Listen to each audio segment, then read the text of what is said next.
Are you going to get any restitution? It's not... Any acknowledgement? Nothing. Did anyone say anything to you? At all. No one had anything to say. In fact, what was made known to me is that they were upset at the lawyer. For being right? For defending me. They were mad at him for defending me. For doing his job. They were upset at him. As if he was supposed to sell me out. As if he was supposed to work with them to ensure that I never come home.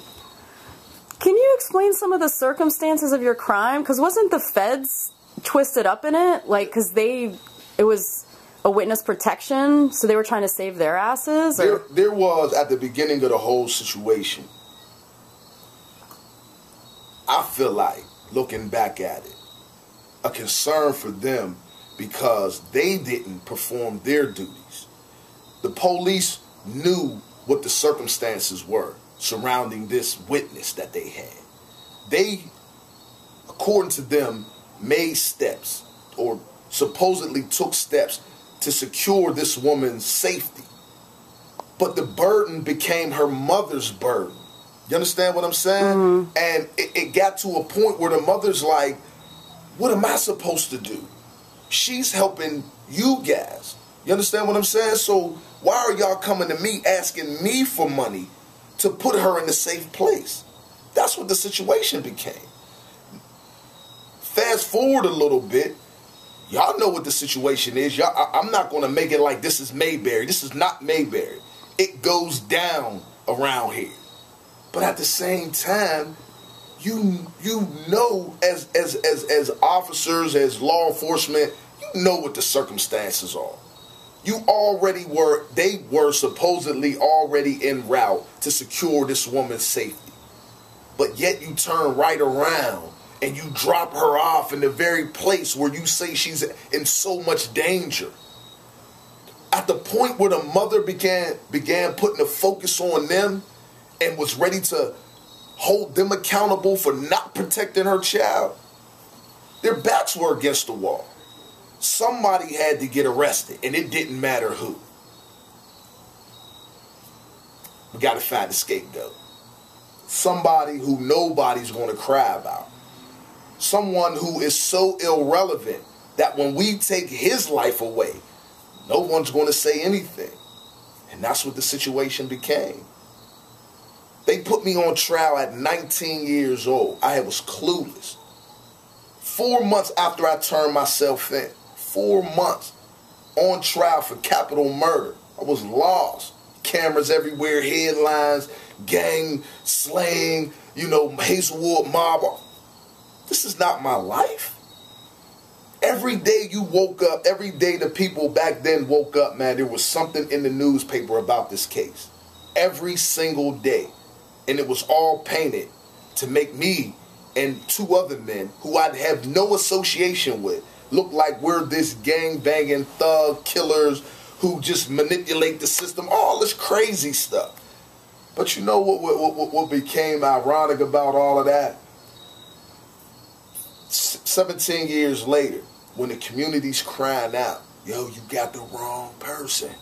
He's not that guy. You understand what I'm saying? They got offended by that and drug my family into court, trying to get all type of orders for them to stop protesting. Can you explain that a little bit? What do you mean?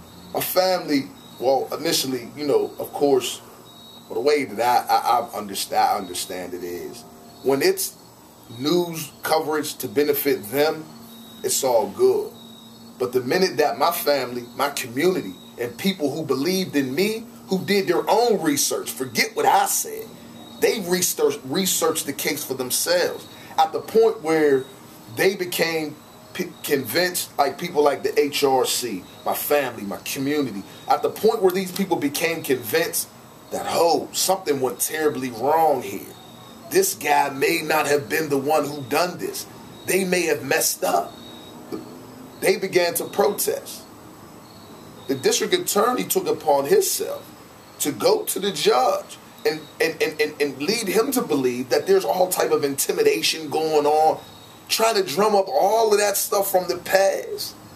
But it wasn't real, though. It wasn't real back then, but I never had anybody to step up on my behalf and say it back then. 17 years later, everybody's screaming from the mountaintop. You messed up, you got the wrong guy. So what they do, they take my wife, they take a guy from the Innocence Project, Bill Mushi, and they take him before the judge. They bring, you know, their so-called witness, Evelyn McBride, in. She goes in, oh yeah, these people was protesting outside my church. And huh? Like, what are you talking about? So they called the same witness that testified against you to, like, intimidate the people who are trying to speak up on your behalf? Right. That's what their campaign became, because it got bigger than them. They were faced with the reality that they messed up. And their response to that was, we're going to drag his family through the mud. So they started bringing up stuff on my wife's mom. They brought my wife into court. You understand what I'm saying? Trying to lead the judge to believe, man, that all of this stuff was going on, like all of this gang stuff was going on, and it just wasn't real. And that became a situation. And as I look back at that, I'm like, what are we doing here? As a society, man, as you know, as those who are supposed to be judging us fairly, I guess. I don't know, or I don't know. Like, I don't even know how you categorize these people. But as those who are in position, how do we get to this point? How do we get here? Like 17 years. People question, like, you know, what's going on with him? How is he? How does he sing? Tell people, man, I'm cool. Straight. You understand what I'm saying? Because I never committed myself to being in prison. You stood in your truth. Stood in my truth. When you stand in your truth, you don't got nothing to hide. One of the things that me and my lawyer, we went over, man, it was his concern for me to testify. And as I told him, I don't have anything to hide. They're the ones lying. You understand what I'm saying? And they have to continue their lies. The only thing that I can do, man, is tell the truth. That's all I had to stand on for the 17 years. And I stood on it. And it's crazy because some of the sheriffs told me, like, yo, man, I've never heard anybody testify like that. But when you dealing in truth, how can you get tripped up? Why are you trying to trip me up? If you're looking for the same thing that I'm looking for, which is the truth.